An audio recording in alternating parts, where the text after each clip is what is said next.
At the very end of the 16th century, here in the Flemish city of Antwerp, a child was born who would grow into one of the greatest artists of his age.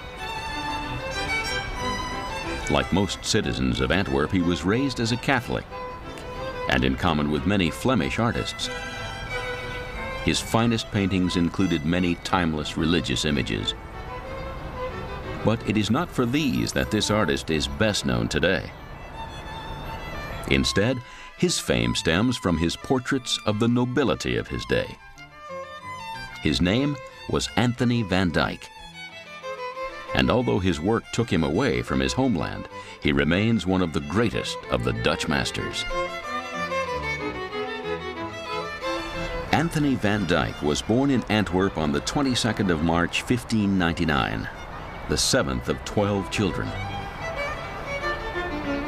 His family were prosperous textile merchants who had thrived in spite of the conflict that had split the Netherlands into Protestant Holland and Catholic Flanders. We know that by 1609 he was already the apprentice of Heinrich van Balen, a successful local figure painter. He was just 10 years of age. Details of the young Van Dyck's apprenticeship are also sketchy, but it was undoubtedly a good time to be an artist.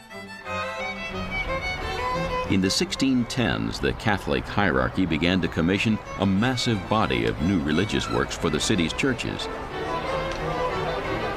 In time, Anthony van Dyck would secure many religious commissions himself. But in the second decade of the 17th century, one Antwerp artist stood head and shoulders above all the rest. A man whose influence Van Dyck could not ignore. Peter Paul Rubens. At the moment that Van Dyck came to maturity, which is in the middle of the 1610s, Rubens was extremely dominant. I mean, he'd come back from Italy and settled and become court painter, the principal court painter to the Archdukes Albert and Isabella. He had established a very large-scale studio in Antwerp. He was also a history painter, so in that sense he practiced the most prestigious genre of painting in Antwerp. As the young Van Dyck was growing up, as he was training in the studio of Van Balen, what was happening in Antwerp were the great altarpieces of Rubens were going up in the churches of Antwerp. And these pictures really transformed religious painting in Flanders and in Antwerp in particular. And there's a new language, a new type of painting which is more ambitious, more Italianate, on a huger scale, with a different type of palette. While still in his mid-teens, Van Dyck had begun to execute portraits such as the image simply known as Portrait of an Old Man, and this enigmatic self-portrait, painted when the artist may have been as young as 14. Perhaps it was these typically Northern European images that first alerted Rubens to Anthony van Dyck. Before long, the two men were working together as Van Dyck joined one of the most famous art studios of all time. In 1618, Rubens described him as the best of my pupils. 2 years later, Van Dyck worked as Rubens' chief assistant on a large commission for ceiling paintings for Antwerp's Jesuit church. Sadly, an 18th century fire means that we cannot appreciate their joint effort today. But we can see the influence of Rubens in some of Van Dyck's early religious images. In The Mocking of Christ, from around 1620, the powerful musculature is clearly inspired by Rubens, whose own inspiration came directly from classical sculpture.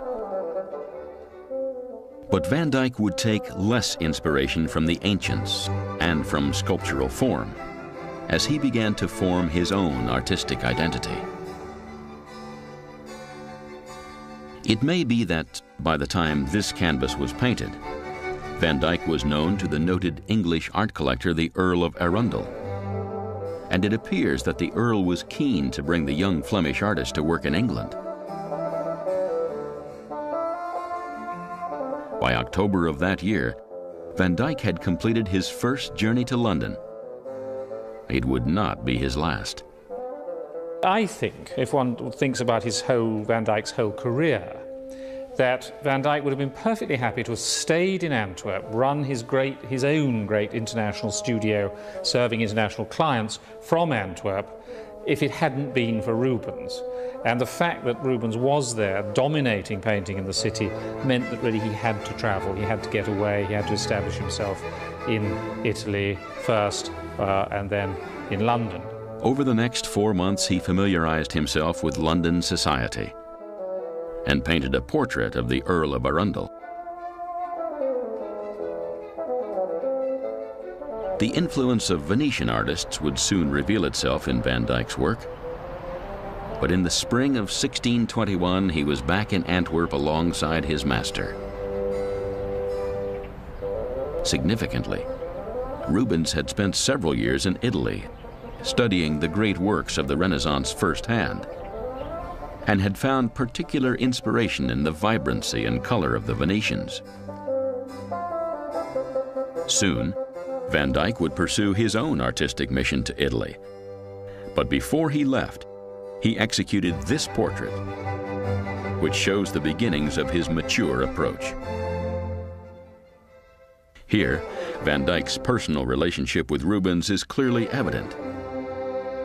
The woman depicted in this portrait is Isabella Brandt, Rubens' wife. But who she is less significant than how she is depicted. Van Dyck's earliest portraits had been simple, devoid of all but the most basic of settings and dark to the point of somber. This portrait is different. The coloring is more striking. The sitter's pose is less rigid, while the incorporation of the uncertain weather and the flowing red drape introduces a sense of movement and life. He's working in two different manners. He's working in a Rubens manner, something that's imitating and improving on Rubens' plasticity of form, roundness of form. But at the same time, he was working in a very sort of loose technique with loose, dry brushwork. What he does as he becomes a more mature artist is he learns how to bring these two aspects together, and so his technique becomes more sophisticated. He combines something of the oiliness of Rubens' paint with the sort of painterly effects of Titian. In the autumn of 1621, Anthony Van Dyck once more found himself following in Rubens' footsteps. On the 3rd of October, he left Antwerp and headed south. The following month, he arrived in the wealthy Italian city of Genoa, where Rubens had stayed some 14 years before. This portrait of Elena Grimaldi, the Marchesa Cattaneo, from 1623, has certain features in common with the earlier image of Rubens' wife. Again, the background climate feels almost animated, and architectural features are included to the right. In this case, Corinthian columns. Where this canvas differs from the earlier portrait of Isabella Brandt is that the subject is depicted full length and projects an air of nobility to the point of aloofness. The same is true of this image of the Marchesa Balbi, another full-length portrait whose overall darkness only serves to emphasize the painter's wonderful handling of gold in the sitter's costume.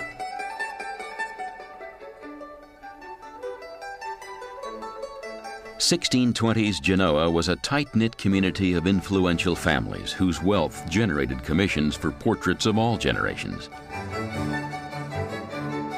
It was now that Van Dyck executed his first depictions of children, with this canvas depicting 3 boys, also members of the Balbi family. The confident posture of the boy on the left indicates the importance of these Genoese children, and their status is further enhanced by an artistic device that would become another trademark of Van Dyck's work: the use of a low horizon line, so that the subject seems to rise above the physical environment. Van Dyck's Italian notebooks reveal his artistic interests during his stay in the South. But of his personal experiences, our knowledge is again limited. But one contemporary account makes it clear that the artist was already in no doubt as to his social status. He dressed well, sporting a gold chain and a plumed hat, and he traveled in style with a small entourage of servants.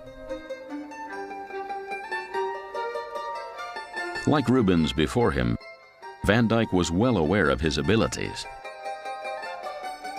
But Rubens had never let personal success affect his strong religious faith. And Van Dyck also remained a devoted Catholic throughout his life. His religious images reflect this strong belief. In 1624, he traveled to Palermo in Sicily, only for an outbreak of plague to afflict the city. But as the disease raged, a remarkable discovery was made.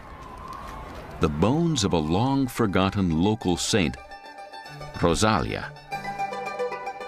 Believing this was a sign from God, the citizens prayed to Rosalia to end Palermo's suffering. For whatever reason, the plague was eventually lifted. Van Dyck's response was to create this canvas depicting the saint interceding against the plague. This is a painting more relevant to the everyday life of the time than might first seem apparent. Plague was still the scourge of Europe, and in June 1626, it may have claimed the life of Isabella Brandt, the wife of Peter Paul Rubens. We know that Rubens reacted to his wife's death by throwing himself into diplomatic missions which took him away from Antwerp for much of the late 1620s. So, it was Van Dyck who received many of the best commissions for religious images that were still in demand at the time. For the next 5 years, he was kept busy creating altarpieces, of which the greatest is surely Madonna and Child enthroned with saints. Commissioned by a religious brotherhood of which Van Dyck was himself a member. Here we can see the distinctive features of Van Dyck's portraiture applied to deeply spiritual subject matter. The devotion of none other than Saint Rosalia to the infant Jesus, held by the Madonna between Saints Peter and Paul.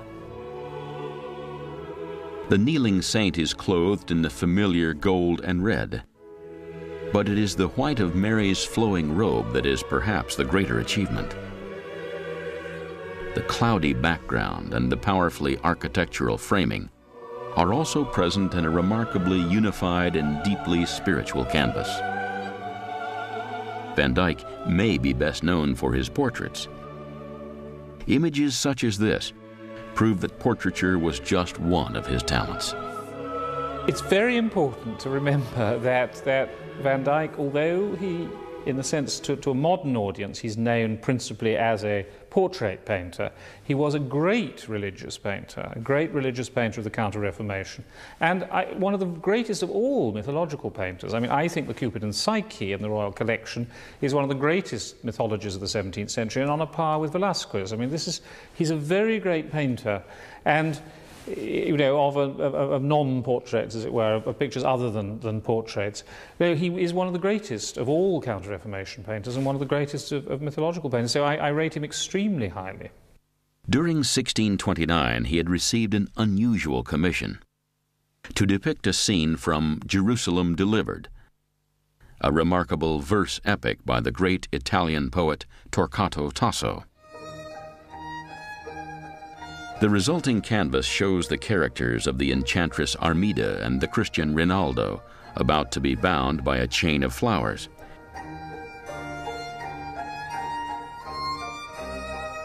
It is a stunning piece of work, whose Venetian coloring and mysterious landscape combine to create an otherworldly image almost 8 feet square.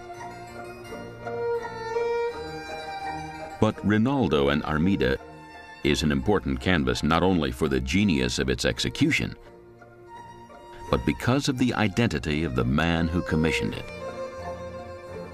Van Dyck received the commission from Endymion Porter, an Englishman whom he had met during his first stay in London. But Porter himself was only an agent. The real buyer was none other than King Charles I. It was this canvas, more than any other, that made Charles resolve to employ Van Dyck himself. By 1632, the king's wish had come true. That year, Anthony Van Dyck became painter to the most artistic court that England had ever known. Van Dyck invented that peculiarly English form, the swagger portrait. The swagger portrait was a full-length portrait, a man or a woman wearing extremely fine clothes, a sense of refinement, and the epitome of good breeding and good manners. And of course, more than a touch of arrogance as well. He, in some ways, inscribes desire into the picture in a way that just hadn't been there in English portraiture before. However rich the costumes had been, however many jewels and little buttons and, I don't know, laces there'd been on these Tudor portraits, the sheer beauty of the surfaces wasn't there. After his appointment to King Charles, for the rest of his career, Van Dyck concentrated almost exclusively on portraiture,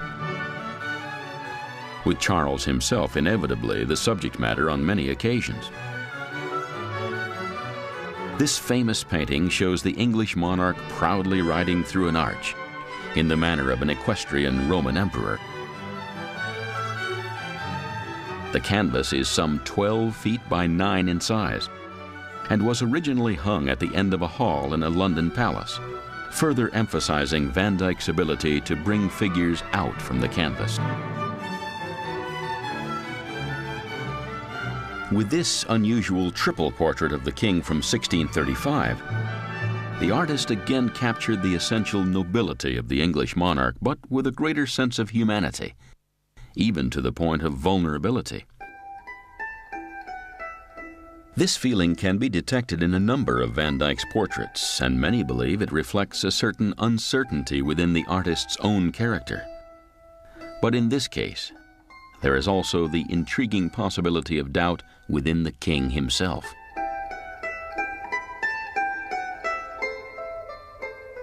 Political storm clouds were already gathering over his nation. Just 7 years after this canvas was painted, England was plunged into the horrors of civil war. But with the most famous of Van Dyck's images of Charles, also from 1635, there is little in the way of uncertainty or doubt about the king. Now situated in the Louvre, Paris, this canvas of Charles hunting remains the finest visual reminder of this most ill-fated of all English kings. The Louvre portrait of Charles shows him as a huntsman. He's standing with a walking stick, swaggering again, and on the right-hand side we've got his horse. The horse is bowing its head very decorously, and you've got 2 grooms as well. This is the image of Charles as the most refined, the most elegant courtier in the country. It was sent to France as a diplomatic gift, and of course the attributes of horsemanship and hunting were an international language and international currency. It's somewhat informal. It's somewhat relaxed. I mean, this is a royal portrait, and yet it really has a very relaxed feeling about it. It's far less formal than the great equestrian portraits in the National Gallery or in the Royal Collection. It's really the beauty in the way it's painted, not just in this extraordinary painting of the clothes that he's wearing, these marvellous buff colours that are used by Van Dyck. Also the pose of the horse too, but also this marvellous landscape that goes away on the left-hand side. I mean, this extraordinary view into distance, and it's really this combination of it seems to me, of the relaxation of the picture, the non-formality of a royal portrait, the glorious painting, which is so much what Van Dyck does best, of the textures of the fabrics that the king is wearing, of the clothes that the king is wearing, and then this marvellous recessive landscape on the left-hand side of the picture. This is a sovereign who believed he ruled by divine right. A monarch at the head of a court whose members felt themselves utterly removed from the lives of common people. This was the world painted by Van Dyck in England, and he did his job so well that it is now his portraits that, more than anything, define that world for us today. What he did with his figures in general was to elongate them and make them more elegant. And of course this is what you find in his hands as well, that they're painted on purpose. He makes the hands very sort of long and elegant, tapering fingers, which add to a sort of impression of sensitivity and refinement in his sitters. Here you can see that he's on purpose used the hands to say something about the sitter. So one hand is placed on a sword, so you immediately know that the sitter must be a gentleman because only gentlemen carried arms. And the other hand is used in an almost contradictory gesture, fondling the dog's ear. So it shows that, okay, this chap may be a man of action, but he's also sensitive as well. Both of these were requisites of the ideal courtier according to etiquette books of the period, such as Castiglione's The Courtier. So Van Dyck is on purpose using the hands to say something about his sitter in a very sophisticated, subtle way. Van Dyck may have painted as many as 50 canvases of the English royal family, and artistic devices to enhance their visual status can be repeatedly seen, even in his paintings of the royal children. The boy in the center of this image is the Prince of Wales, later to become Charles II. The Mastiff dog is almost as big as he is, but the boy prince is undeniably in control, entirely appropriate for a future ruler of his nation. But Van Dyck's English portraits depicted more than just the ruling Stuart family. He was on intimate terms with many of the greatest noblemen of the age, all of them keen to be depicted in the so-called grand manner, of which Van Dyck was now a master.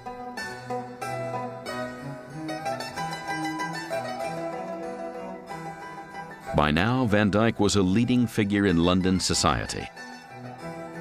The sheer number of commissions forced Van Dyck to develop a studio system, where much of the actual painting was carried out by assistants. The royal portraits, it seems to me, are all by the hand of the master himself.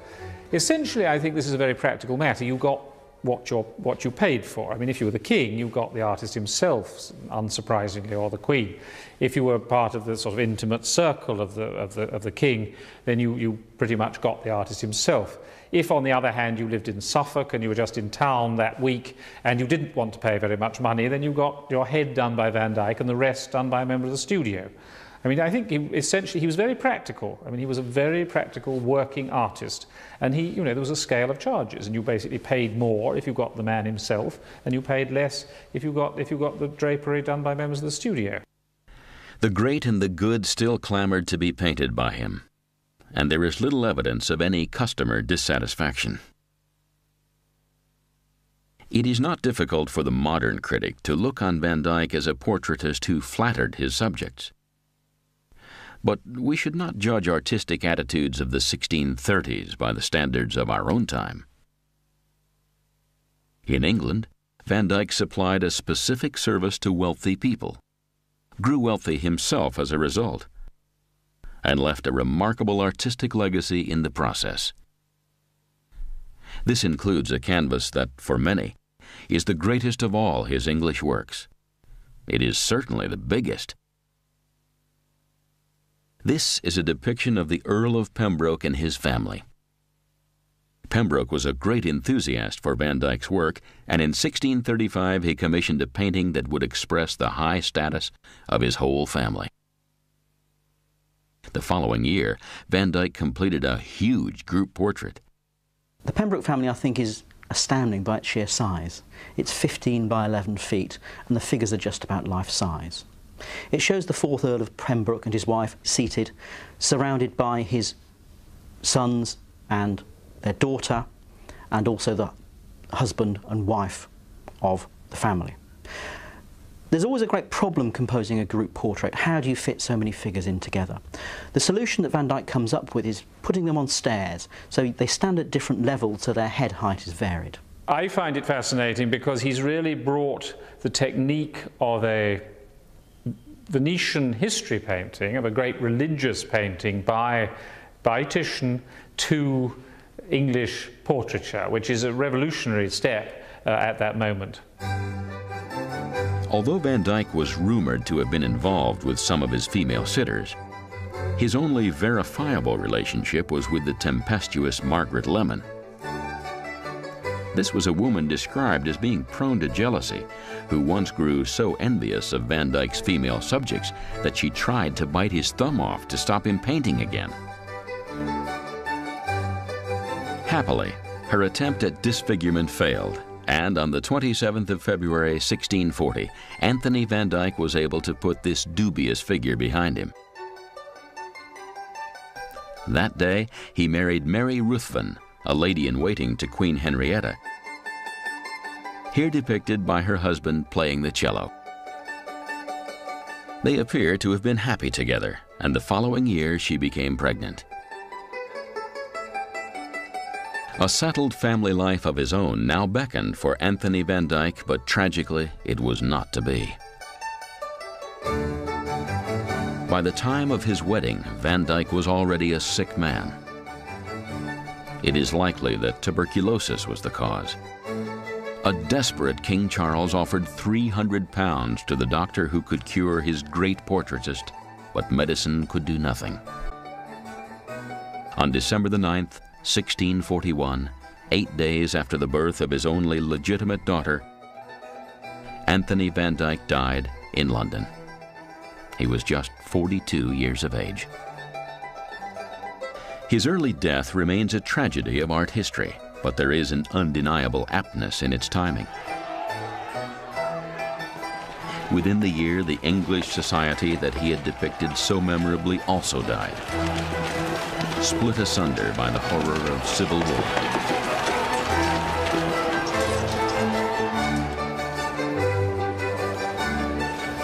Just over 7 years later, Van Dyck's great patron Charles I was also dead, executed by the victorious parliamentary forces of Oliver Cromwell, and the divine right of kings died with him. As a politician, Charles I was undoubtedly a flawed figure. But his passion for the arts led to some of the greatest ever work by a Dutch master being created in the capital city of England. Right up to the 20th century, the work of Anthony Van Dyck was the dominant influence on English portraiture, as can be seen clearly in the works of Gainsborough, Reynolds, and others. But in considering the career of Van Dyck, we should not forget his earlier achievements in Antwerp and especially in Italy. His talent revealed itself in the early 17th century. 400 years later, it is still admired across the world.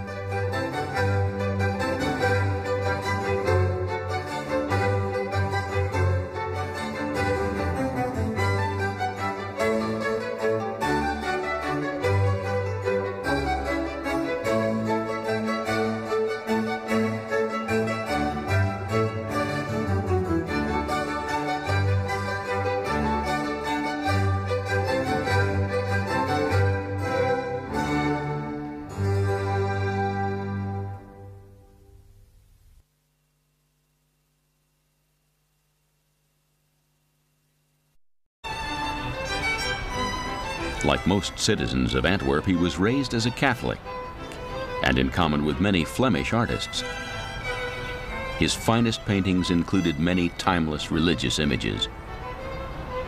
But it is not for these that this artist is best known today. Instead, his fame stems from his portraits of the nobility of his day. His name was Anthony Van Dyck. And although his work took him away from his homeland, he remains one of the greatest of the Dutch masters. Anthony van Dyck was born in Antwerp on the 22nd of March, 1599, the seventh of 12 children. His family were prosperous textile merchants who had thrived in spite of the conflict that had split the Netherlands into Protestant Holland and Catholic Flanders. We know that by 1609 he was already the apprentice of Heinrich van Balen, a successful local figure painter. He was just 10 years of age. Details of the young Van Dyck's apprenticeship are also sketchy, but it was undoubtedly a good time to be an artist. In the 1610s, the Catholic hierarchy began to commission a massive body of new religious works for the city's churches. In time, Anthony van Dyck would secure many religious commissions himself. But in the second decade of the 17th century, one Antwerp artist stood head and shoulders above all the rest. A man whose influence Van Dyck could not ignore. Peter Paul Rubens.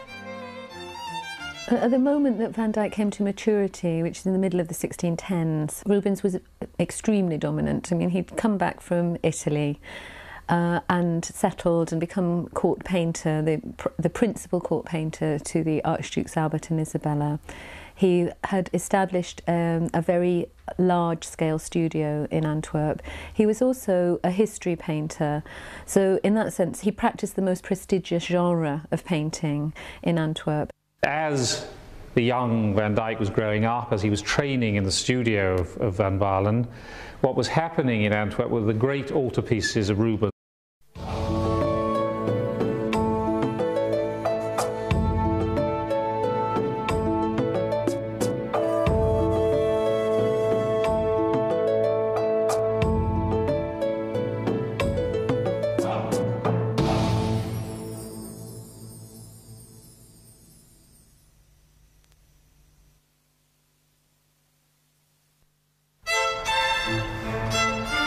At the very end of the 16th century, here in the Flemish city of Antwerp, a child was born who would grow into one of the greatest artists of his age.